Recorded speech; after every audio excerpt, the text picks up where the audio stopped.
going to do a demonstration, step by step, on how to do distressed barn board signs. You can start out with whatever wood and size you want to do, but today we're going to demonstrate with 3.5 by 12 pieces of wood. If you have any wood you can recycle, that's great, but just going out and buying your wood and cutting it down, that works well too. When you get your wood, you may have some marks on it. There may be some labels for checking out price-wise. There may be some stain on there for markings. There may be some nicks and gouges in there that you're not happy with. But regardless of what the wood looks like, what we're trying to do is distress it and make it look like old barn boards. So you're gonna start off with a piece of sandpaper. And if you have nice nails or you want to keep your hands looking good, you can wrap that sandpaper around what we call a stabilizer board. My goal is to create nice smooth edges to eliminate any of the markings from paint marks or colors, and to get all 3 blocks to look uniform. You also want to sand your stabilizer blocks. These are our 2 blocks that we'll be using later on to attach our 3 larger pieces of wood together. If you're creating a large board sign, you may not need these, so these are going to be optional depending on what size wood you're working with. So sand away. Our next step is distressing. Now remember, our point is to make these boards look like they're from old farmhouses and old pieces of wood that have been around for generations. So what we're trying to do at this point is distress them to make them look old. We can use things like hammers, meat tenderizers, chains, just little metal circles I have, and an S-hook. I encourage people always to distress the fronts, the sides, the backs, but not to over distress, because you can chew it up a little bit too much, so a little bit less is more. Do both sides, because that way when you're staining it later on, you can decide which side looks better and which side you want to be the front and which side you want to be the back. So have some fun. This shouldn't take too long, maybe only about 60 seconds, and it gets loud. All right, we're gonna be using a stain. So you're gonna wanna protect your hands. I'm using a Jacobean stain today, which is a little bit of a darker stain. Lots of rags, I just buy old t-shirts and cut them up, but any cotton rags will do.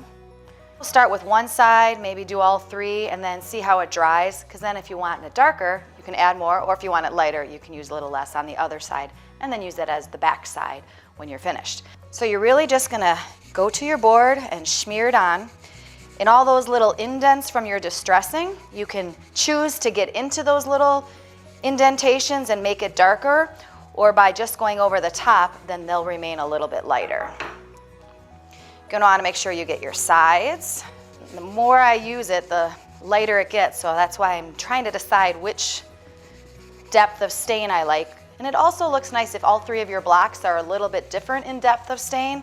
Gives it that variance just like you would see on an old barn board. All right, so I finished all of the staining.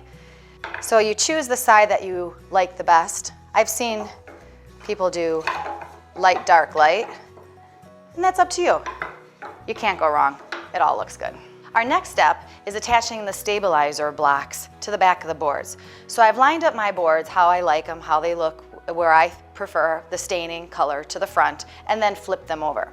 You have 2 stabilizer blocks. Pretty much just want to center these on your boards and take a drywall screw.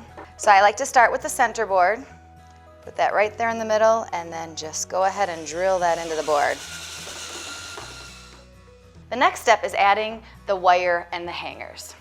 So we're going to take the wire hangers, go about a couple inches in from each side, pound them in to get them started, and then you just screw them into your board.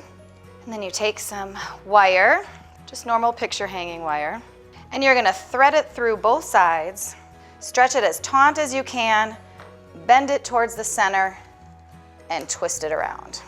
Wherever you hang it on the nail, on your wall, it'll hang straight. The next step is applying your stencil.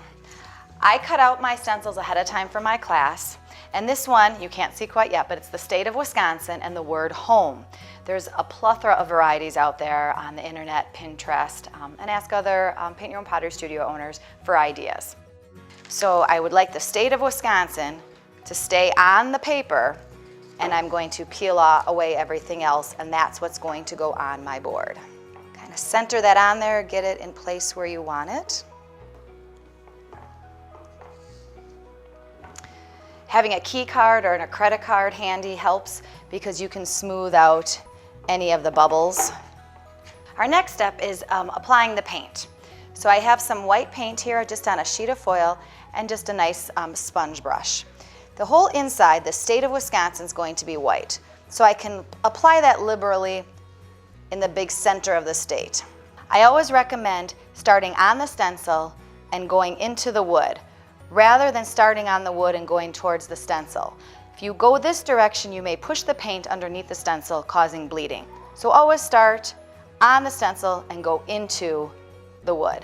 When working in more detailed areas like the word home, you're going to want to make sure you don't have too much paint on the brush, and then you're just going to want to pounce up and down.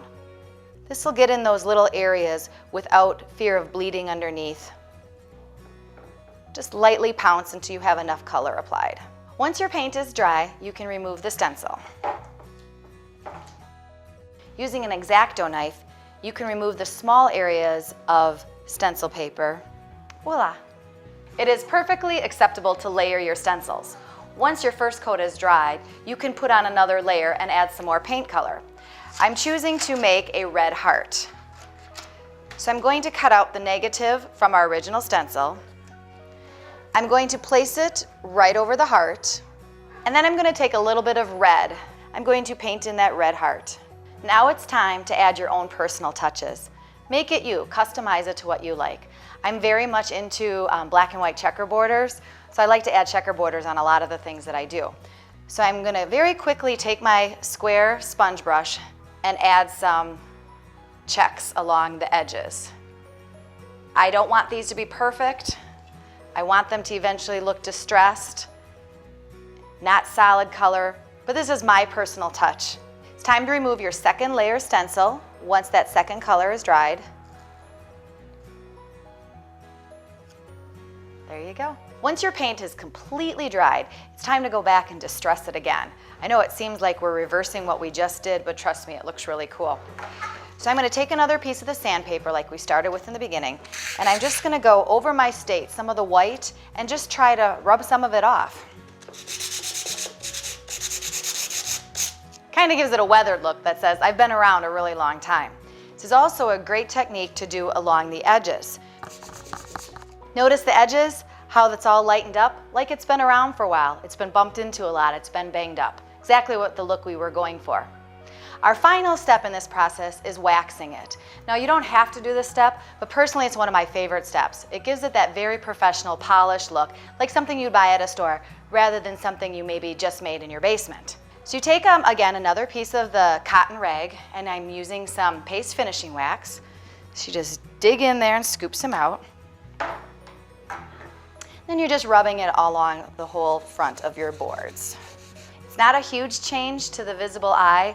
However, what it's done is it's filled in some of those little cracks and crevices with the wax.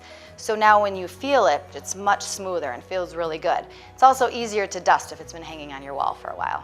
And there you have your finished project. If you like what you've seen today, stay tuned for further projects as we plan to show you other techniques such as glass fusing and specialty painting.